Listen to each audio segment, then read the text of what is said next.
नमस्कार विद्यार्थी मित्रांनो. आशा बाळगतो तुम्ही सगळे मस्त असाल. तर तुमच्या शाळेत बरेच काही उपक्रम आणि कार्यक्रम तुम्ही राबवित असता आणि अशातच तुम्ही शाळेत स्नेहसंमेलन आयोजित करता, म्हणजे ज्याला आपण गॅदरिंग म्हणतो. आणि अशा स्नेहसंमेलनाच्या वेळेस तुम्हाला तुमचे शिक्षकवृंद तुम्हाला आपले मनोगत व्यक्त करायला किंवा भाषण द्यायला तयारी करून यायला सांगतात भाषण देण्यासाठी. अशा वेळेस तुम्हाला माहितीची गरज असते. मग स्नेहसंमेलनाची भाषण आणि त्याची तयारी कशी करायची, तर याबद्दल एक छोटंसं भाषण या ठिकाणी या व्हिडिओच्या माध्यमातून तुमच्यापर्यंत पोहोचवण्याचा प्रयत्न करतोय. तर सुरुवात करूया.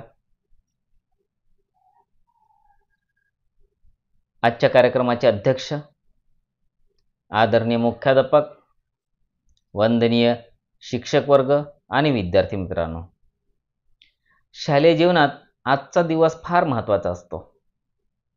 आपण सर्व स्नेहसंमेलनाची वाट बघत असतो. अध्यक्ष महाराज, आमच्या शाळेने सर्व क्षेत्रात छान प्रगती केली आहे. गेल्या वार्षिक परीक्षेत आमच्या शाळेचा विद्यार्थी प्रथम क्रमांक आला होता.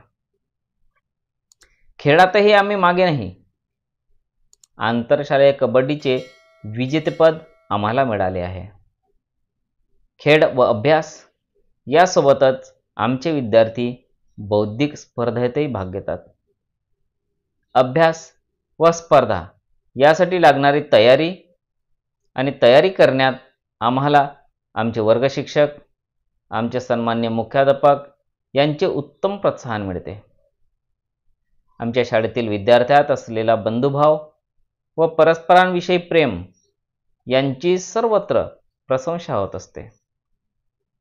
थोडक्यात सांगायचं झालं, मी आपल्यासमोर शाळेचे चित्र उभे केले आहे.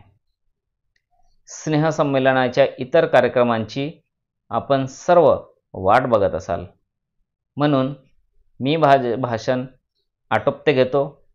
आपणा सर्वांचा मी आभारी आहे. एवढे बोलून आज स्नेहसंमेलनाप्रसंगी मी माझे भाषण इथंच संपवतो. जय हिंद, जय भारत. मित्रांनो, तुम्ही नवीन असाल तर हा मुरली स्टुडिओ शैक्षणिक यूट्यूब चॅनल आहे.